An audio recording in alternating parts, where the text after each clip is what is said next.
어머니의 사랑의 기도는 자녀를 살게 하네, 기적을 일으키네. 귀한 은혜의 찬송, 귀한 기도에 감사합니다. 하나님 앞에서 우리 사랑하는 모든 이 땅의 부모님들, 또 우리 모든 자녀들을 하나님이 사랑해 주시고 축복해 주시기를 믿고 축복합니다. 아멘. 이 부모가 자기 자녀에게 원하는 것이 무엇일까요? 어느 분이 이렇게 이야기했습니다. 첫째, 자기 자식들이 행복하기를 원한다. 둘째, 돈을 많이 벌어서 안정된 삶을 살기를 원한다. 세 번째, 장래에 이 사회에 꼭 필요한 그런 사람 되기를 원한다. 넷째, 부모에게 효도하기를 원한다. 다섯째, 꼭 성공해서 그 성공을 형제와 이웃에게 나누기를 원한다. 그 밖에도 많이 있습니다. 그런데 우리가 우리 부모님의 그 원하심을 들어드리지 못하고 불순종만 한다면 우리 부모님들이 얼마나 속상할까요? 그런 자녀들이 이제 자라서 부모가 됩니다. 그런 그 자녀들이, 부모가 된 자녀들이 자기 자식들에게 이렇게 원할 것입니다. 첫째, 자기 자식들이 행복하기를 원할 겁니다. 돈을 많이 벌어서 안정된 삶을 살기를 원할 겁니다. 이 사회에 꼭 필요한 사람이 되기를 원할 것입니다. 부모에게 효도하기를 원할 것입니다. 그리고 성공해서 그 성공을 그 형제와 이웃에게 나누기를 원할 것입니다. 그 밖에도 많은 것을 원할 것입니다. 자기는 그렇게 살지는 못했지만 그런 자가 부모가 되어서는 그렇게 살기를 원한다 이거예요. 그런데 그렇게 자식들이 성장해서 자기는 그렇게 못했지만 부모가 되어서 그렇게 되기를 원하는데 그 자녀들이 자기의 원을 들어주지 않고 불순종만 한다면 참으로 속상할 것입니다. 그래서 이 땅의 모든 부모들의 속이 다 썩는데요. 우리는 살아가면 살아갈수록 늘 부모님께 죄송스럽고 사랑의 빛만 자꾸 더 늘어가는 것을 봅니다. 고로 우리들도 좋은 부모가 되어야 됩니다. 여기 다 부모님들이시고 또 부모님 되실 분도 계시는데 우리들이 좋은 부모가 되어야 되겠다 하는 거예요. 영국의 교육학자 허처라는 분이 있는데 이분이 영어권 24개국에 8살부터 14살 어린이들에게 어린이 한 10만 명에게 설문조사를 했습니다. 그래서 그 8살부터 14살 된 소년, 소녀가 그들이 바라는 부모상 어떤 부모를 원하느냐 하는 것들을 이렇게 이제 설문을 통해서 부모님들이 원하는, 자녀가 원하는 부모상의 행동 규칙을 나름대로 그렇게 정하도록 정했는데 허츠가 집약한 존경받는 부모, 부모가 되는 길, 존경받는 부모의 어떤 모습은 대충 한 11가지를 이렇게 집약이 됩니다. 첫째, 자녀 앞에서 싸우지 않는 부모. 자녀들은 그들의 부모가 자기 자식들 앞에 싸우지 않기를 원하는가 봐. 두 번째, 자녀들에게 거짓말하지 않는 부모. 세 번째, 자녀의 질문에 올바른 대답을 주는 부모. 네 번째, 자녀를 편애하지 않는 부모. 다섯 번째, 자녀 앞에서 행복하게 보이는 부모. 여섯 번째, 자녀들에게 좋은 친구가 되어주는 부모. 일곱 번째, 자녀들의 친구까지도 사랑해 주는 부모. 여덟 번째, 자녀를 타인 앞에서 존중해 주는 부모. 아홉 번째, 칭찬을 아끼지 않으며 동시에 정확하게 책망하는 부모. 10번째, 일관성 있는 말과 행동을 보여주는 부모. 11번째, 자녀의 무한한 가능성을 알아주는 부모. 자녀들이 이런 부모를 원한다는 거예요. 그런데 여기 한 가지를 제가 더 하면, 자녀들을 위하여 하나님 앞에 무릎 꿇고 기도하는 부모. 부모로부터 기도 지원을 받는 자녀는 반드시 하나님의 복을 받습니다. 이게 역사 이래, 복음이 증거된 이래 이 법칙은 변하지가 않습니다. 성경이 보증하기 때문입니다. 오늘 성경에 말합니다. 내 부모를 공경하라. 그리하면 너의 하나님 나 여호와가 너희에게 준 땅에서 내 생명이 길리라. 아멘. 오늘 어버이 주일에 우리 좋은 부모님을 주신 우리들이 하나님께 감사하고, 동시에 좋은 부모가 되도록 오늘도 말씀으로 격려하고 우리 심령에 역사하시는 하나님의 사랑을 찬양합니다. 어느덧 전도서를 시작한 지 이제 끝 시간이 되었습니다. 전도서의 끝 말씀, 새 말씀을 묵상합니다. 많은 책들을 짓는 것은 끝이 없고, 많이 공부하는 것은 몸을 피곤하게 하느니라. 그래서 여기 책을 짓는 것, making many books, 책을 저술하는 것. 여기 짓는다, 히브리어로 아소트라는 말인데요. 이 말은 만들다, 노동하다, 창조하다라는 뜻입니다. 전도서의 저자 솔로몬, 많은 책들을 짓는 것은 끝이 없다. 많은 공부하는 것, 몸을 피곤하게 한다. 그가 전도서 말미에 굳이 이런 이유를 밝힌 이유가 무엇일까 하는 것이에요.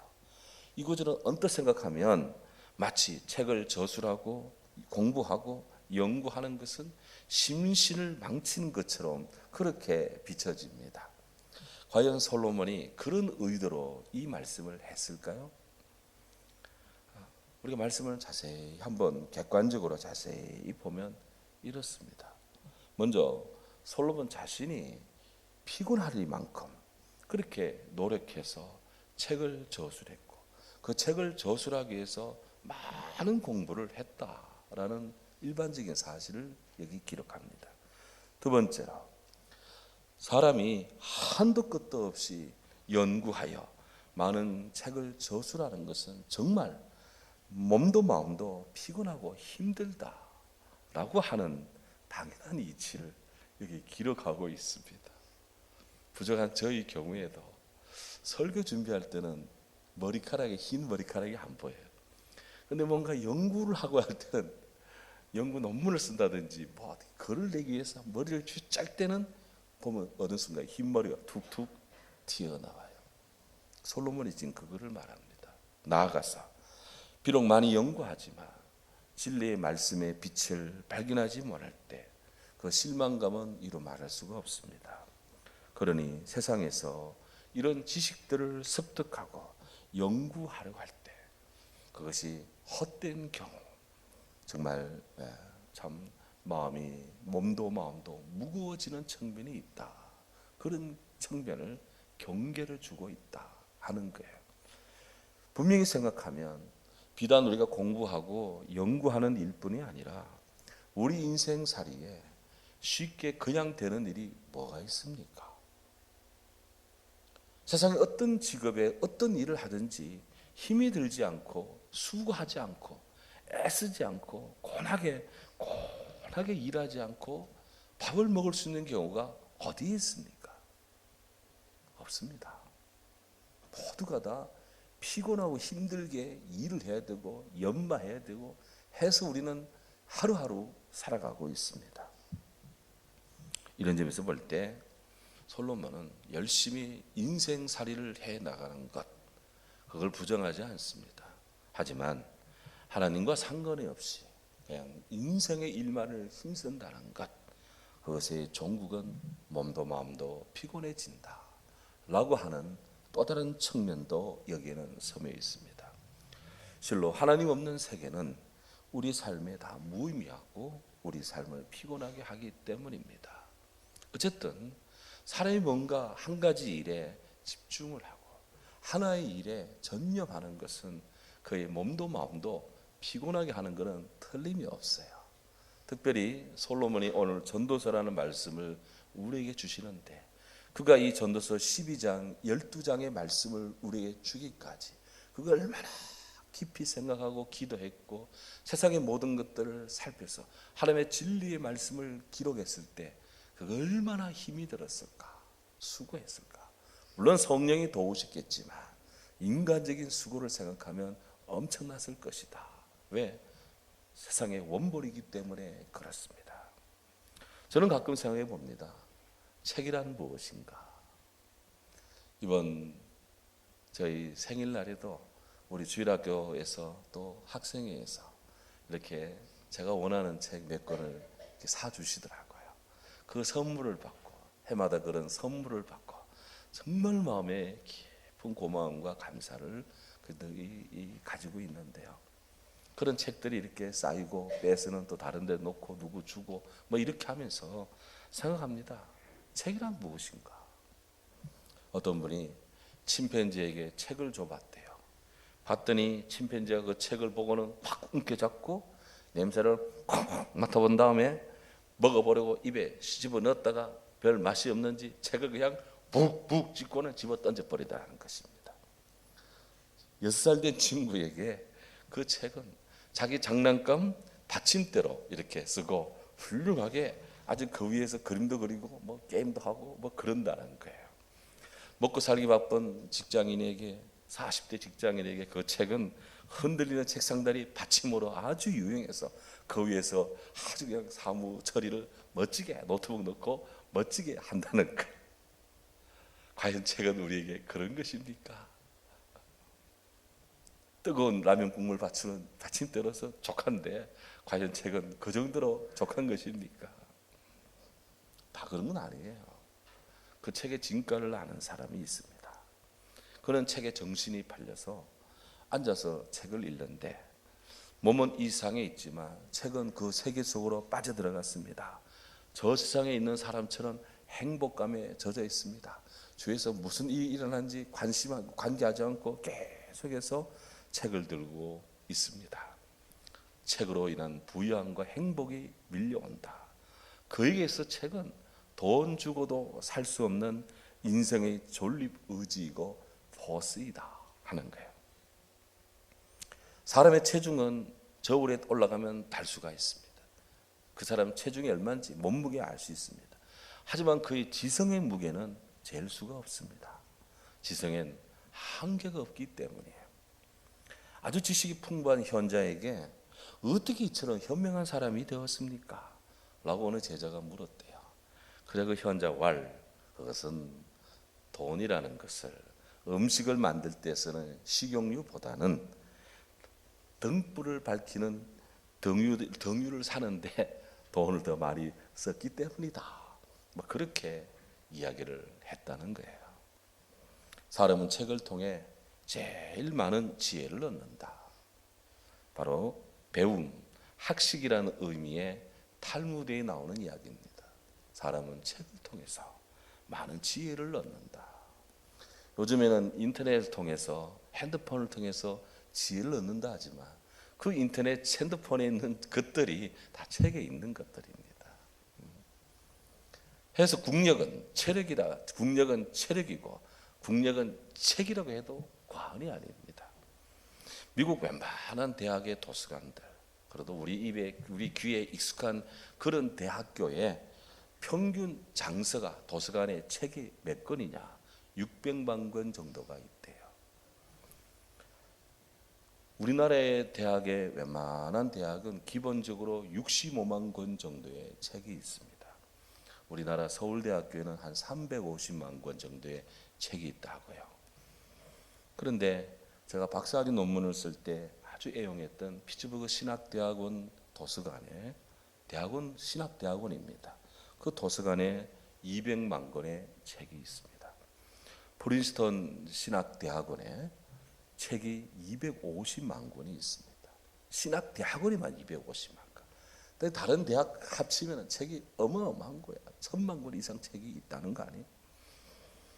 단일 도서관으로 세계 최고의 도서관은, 최대의 도서관은 미국 워싱턴 DC에 있는 미 국립 도서관인데, 미국 의회 도서관인데 약 3천만 권의 책을 가지고 있답니다. 참고로 저는 우리나라 국회 도서관 회원권을 가지고 있습니다. 인생은 한 권의 책이다. 우리는 태어나서 죽을 때까지 매일매일 그 책에 한 페이지 한 페이지씩을 쓰고 있다. 파랑새를 쓴 벨기에 극작가 미테롤링크에 나오는 말입니다. 인생은 한 권의 책과 같다. 어떤 분들이 목사님 제 인생 이야기는요 책 몇 권을 씁니다 하는데 맞는 말이에요. 그게 몇 권 정도겠습니까? 1년 365일 하루에 한 페이지씩 해가지고 그 연수대로 책을 쌓아봐요. 이게 얼마나 365페이지짜리 책을 그냥 매년 쌓고 있는 거예요. 우리는 지금 우리가 산다는 것은 매일매일 나의 일생이라는 책을 한 페이지씩 써나가고 있습니다. 일생에 걸쳐서 지속되는 그 한 페이지 한 페이지의 서술은 어떤 때는 아름다움으로 가득 차 있지만 어떤 때는 추함도 타락으로 미움으로 꽉 차 있습니다. 어떨 때는 희망의 노래가 흘러 넘칠 때도 있지만 어떨 때는 고답하고 마음이 힘든 오르막길을 올라갈 때도 있고 어떨 때는 딱 한 줄 한 단어로 그냥 끝내버릴 그의 인생의 마음에 그런 때도 있습니다. 이런 것들이 모두 모여가지고 나의 일생이라고 하는 한 권의 책을 이룹니다. 지금 우리 교회 들어온 1층에 우리 이미규 목사님의 아버지 우리 임 집사님의 그 성경 필사 책이 이렇게 있는데요. 그 우리 임 집사님이 90세 때 그의 나이 90세 때 하나님 은혜를 받았어요. 그리고 그때부터 성경을 쓰기 시작해서 세 번째 쓴 겁니다. 그 아들 이미규 목사님이 그거를 책으로 재본해서 교회 우리 70년 할 때 이렇게 전시를 했는데 제가 다른 거는 다 돌려주면서 그거는 좀 교회에 놔두라 그랬습니다. 그것도 하나의 책입니다. 필사된 거지만 재본을 해서 사람들에게 보여주고 있으니 훌륭한 책입니다. 오늘 우리는 다 이 모양 저 모양으로 나의 일생이라고 하는 책을 써가고 있습니다. 그 내용에 어떤 것으로 어떻게 기록될지는 그 자신이 알고 있어요. 하나님은 그런 인생을 다 사랑하십니다.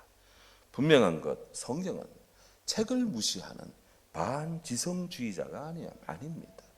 한나가 사무엘의 어머니 한나께서 하나님의 응답으로 자녀를 낳았을 때 그때 하나님 앞에 어마어마한 아름다운 찬양으로 고백을 하고 하나님을 노래하는 시를 쓰는데 바로 거기에 이런 말씀이 있습니다. 여호와는 지식의 하나님이시라 행동을 달아보시느니라. 하나님은 지식의 하나님이시다. The Lord is a God who knows. 하나님은 아시는 하나님이다 이 말입니다. 지식의 하나님 다 안다는 거예요. 다 안다. 아시는 것. 무엇을 아는 것이 아니라 그냥 다 아시는 분입니다. 하나님은 전지 다 아시는 모든 것을 다 아시는 전능하신 하나님이시다. 한나의 고백처럼 우리 하나님은 인간의 행동을 일일이 살피십니다. 하나님은 죽이기도 하시고 살리기도 하십니다. 아멘. 하나님은 가난하게도 하시고 부하게도 하십니다. 하나님은 가난한 자를 높이십니다. 하나님은 가난한 자의 발을 지켜주십니다. 하나님은 악인을 흑암 중에 잠잠케도 만드십니다. 하나님은 여호와의 대적자를 심판하십니다. 그의 모든 것을 다 아시고 그런 것들을 성경에 기록하고 하나님 나라의 생명책에 기록하고 주의 나라에 기록을 해두시는 하나님이십니다. 하나님을 능가하는 지성이 없습니다. 그분을 능가하는 지혜가 없습니다. 해서 호세아 선지자는 외칩니다. 우리가 여호와를 힘써 알자. 하나님을 아는데 힘을 써서 알아야 돼요. 힘써서. Let us acknowledge the Lord. 우리가 하나님을 힘써 알자. 그에 나타나시면 새벽빛같이 어김이 없나니. 간밤에는 그렇게 힘들어도 아침이 반드시 새벽이 밝아오듯이 우리 하나님의 나타나심은 그런 것이고, 동시에 비처럼 땅을 적시는 늦은 비같이 우리에게 임하시도다. 할렐루야. 그러 우리가 힘써 하나님의 성경을, 하나님의 말씀을, 하나님의 은혜의 이 기록을 우리가 읽고 듣고 지키는, 한마디로 사랑해야 된다. 나의 사랑하는 색, 비록 헤어졌으나 사랑해야 된다 하는 거예요. 그래서 오늘 성경에 일의 결국을 다 들었으니 우리가 하나님을 경외하고 그의 명령을 지킬지어다. 성경에 기록된 이 모든 것들을 지키라. 하나님을 경외하는 길이다. 이것이 모든 사람의 본분이다. 이렇게 말씀했습니다. 현대어 성경에는 이 말씀이 이렇습니다. 이제 이 모든 말씀의 결론을 듣자. 하나님을 두려워하고 그분의 말씀을 지키는 것, 이것은 모든 사람이 마땅히 지켜야 될 의무이니라. 공동 번역 성경이 이렇습니다. 들을 만한 말을 다 들었을 테지만 하나님을 두려운 줄 알았어. 그분의 분부를 지키라는 것, 이 말 한마디만 결론으로 하고 싶다. 이것이 모든 인생의 것이다. 예. 바로 이 말씀이 전도서 12장 13절, 이 말씀이 우리가 계속해서 묵상해온 전도서의 총 결론입니다. 전도서가 명령하는 인간의 본분은 두 가지로 압축이 됩니다. 하나는 하나님을 경외하라, fear God, 하나님을 두려워하라. 하나님을 경외한다는 것은 하나님을 두려워하면서도 동시에 하나님을 존경하는 것, 한자로 경외하라라는 거예요. 다른 하나는 하나님의 명령들을 지킬지어다, keep God's commandments, 십계명할 때 그 계명들을 지켜라 하는 거예요. 이것이 경외하고 존경하며 사랑하며 그리고 지키는 것, 내적 외적으로 하나님을 경외하는 것이다 하는 거예요. 명심보감이라는 책에 이런 귀한 말씀이 있습니다. 지연보은은 풍광여하여 은혜를 알고 은혜를 갚으면 그 태도가 고상한 것이고, 반대로 유언부보, 은혜를 알지만 갚지 않는 것은 비위이냐라. 그거는 은혜를 입고도 은혜를 갚지 않으면 그거는 사람도 아니다 이것입니다. 인간이 하나님의 은혜를 알고 하나님을 경외하며 하나님의 명령을 지키며 하나님을 예배하고 하나님을 섬기며 사는 것은 사람의 본분이다. 하나님의 은혜를 입었지만 하나님의 은혜를 갚지도 않고 하나님인지도 모르고 사는 것은 그거는 사람도 아니다, 이런 말입니다. 하나님을 섬기는 문제입니다. 칼 바르트라고 하는 독일의 신학자는 성도에게서 섬김의 삶이라는 것은 나의 목적, 나의 계획이 있음에도 불구하고 교회의 필요, 교회의 의도, 교회의 지시에 따라서 내가 행동하는 의지, 수고, 행동, 이런 것들이 들어지는 것이다. 내 생각이 있지만 주 예수님께서 교회가 원할 때는 그거 내 생각을 접고 교회의 일, 주님의 일을 하는 그런 의지, 그런 수고, 그런 행동을 다하는 것, 이것이 하나님을 섬기는 것이다. 이 세 가지 가운데 의지와 수고와 행동, 어느 것 하나 앞에 온전하지 않으면, 어느 것 하나 나의 의지를 꺾지 않으면 하나 앞에 온전하다 말할 수가 없다, 이것이에요. 사람은 누구나 시간을, 몸을, 그리고 재물을 제한적이지만 가지고 있습니다. 사람에 따라서 이것을, 이 시간, 이 몸, 이 재물을 어떻게 사용하느냐, 그건 다 다릅니다. 어떤 사람은 자기 즐거움을 위해 사용합니다. 그에 비해 어떤 사람은 하나님 뜻과 사랑을 드러내기 위해 사용합니다. 우리가 자기만을 위해 살아가는 것, 아니 개인주의, 이기주의라는 것. 우리나라는 개인적 이기주의가 너무나 팽배하고 있습니다. 맹목적 집단주의, 이기주의에 쩔어가고 있습니다. 판단하는 저울추가 너무나 기울어지고 있습니다. 이렇게 해서는 건전한 땀의 가치가 훼손됩니다. 그러게 된다면 그 사회는 미래가 암담합니다. 교회는 그렇게 되어서는 안 됩니다. 교회는 사회의 재판이 되어서는 안 됩니다. 크리스찬의 성도의 가치는, 성도의 관점은 예수 그리스도 성경의 관점이어야 됩니다. 나의 뜻이 아니라 주님 뜻을 구하고, 내 생각이 아니라 하나님의 마음을 구하는 겁니다. 나의 의지가 아니라 하나님을 사랑하는 순수한 마음을 우리가 회복해야 되고, 그거를 기도해야 되는 것입니다. 하여 주님을 향한 변함없는 마음의 의지를 불태워야 합니다. 복음의 전진을 위한 사랑의 수고를 아끼지 말아야 합니다. 나부터 성질하고, 우리부터 평화하고, 범사에 감사하고, 하나님 말씀이 내 삶 속으로, 우리 삶 속으로 모셔들어 범사에 믿음으로 행하는 성도로 서는 것을 기쁘게 여기고, 당연히 그렇게 되도록 우리가 힘써야 되는 겁니다. 하나님은 모든 행위와 모든 은밀한 일을 선악간에 심판하신다. 성경이 그렇게 말씀합니다. 전도서 맨 마지막 말씀이에요. 바울은 로마서 5장 15절에서 분명히 말씀합니다.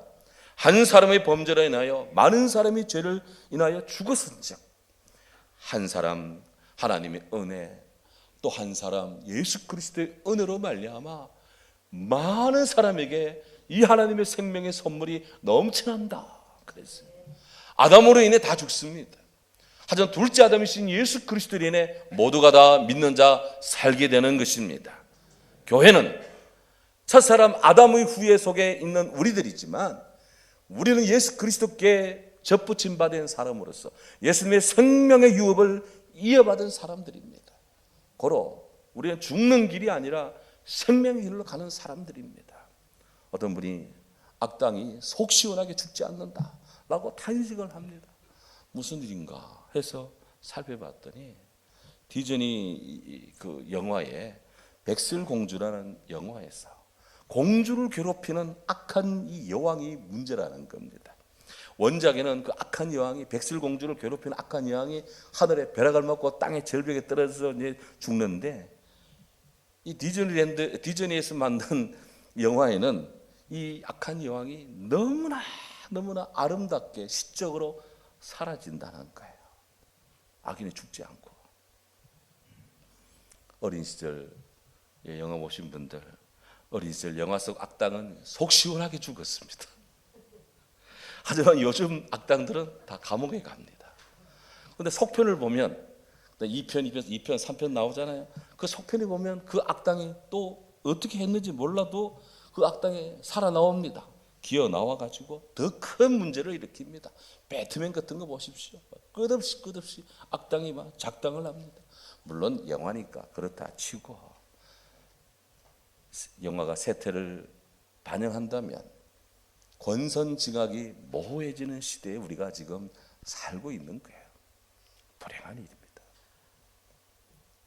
어린이, 학생, 청년 모든 세대가 교육적으로나 사회적으로 좋지 않다. 전 세계가 지금 그렇고 있어요. 혼돈입니다.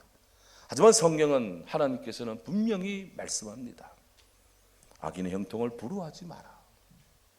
대제 행악자는 장래가 없다. 악인의 불꽃은 꺼진다. 한 번 죽는 것은 사람에게 정한 것이요, 그 후에는 심판이 있다. 초대교회 제롬이라는 분이 있습니다.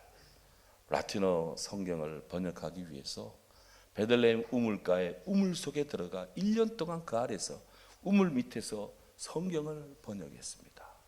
라틴어로 히에로노무스라고 합니다. 그 제롬께서 그의 제자들에게 자주 이런 말씀을 하셨어요. 우리 주님 다시 오시는 마지막 그날, 천사들의 큰 나팔 소리가, 트럼펫 소리가 크게 울려 퍼질 건데, 그때 천사들이 무슨 말을 할 것인가? 너 죽은 자여 일어나 심판을 받으라 라는 메시지가 온 우주에, 온 세상에 충만할 것이다.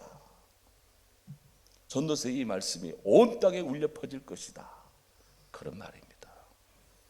사랑하는 성도 여러분, 아담 안에 있는 모든 인생은 죄인입니다. 저부터 죄인입니다. 하나님을 떠난 인간의 모든 일은 헛됩니다. 우리 하나님 없이 스스로를 소모해서는 안 될 것입니다. 하나님을 거역하거나 불순종하지 말아야 합니다. 감사한 것은 죄인인 우리를 예수님께서 죽으시고 주를 믿는 자를 의롭다 인정해 주시라. 우리는 죄인은 죄인이되 용서받은 죄인입니다. 고로 우리는 하나님을 경외하며 주님의 말씀을 지키고 순종해야 됩니다. 우리는 다 이 시대에 누군가의 자녀고 누군가의 부모로서 그렇고 우리는 성도의 본분을 다 해야 됩니다. 사랑하는 사명을 다 해야 됩니다. 주님께 맡겨진 일을 잘 감당해 나가야 됩니다. 성도의 본분을 다하자. 모든 사람의 본분. 전도서를 한 57주 동안에 묵상해 왔는데 개인적으로 정말 감사하고 영광된 일입니다. 함께해 주신 모든 성도님들께 감사드리고요. 다음 주일부터는 베드로전서 말씀을 묵상하고자 하는데 다들 읽어보시고 또 위에서 기도 많이 해주시기를 바랍니다. 아멘. 기도하겠습니다. 사랑의 주님을 찬양합니다.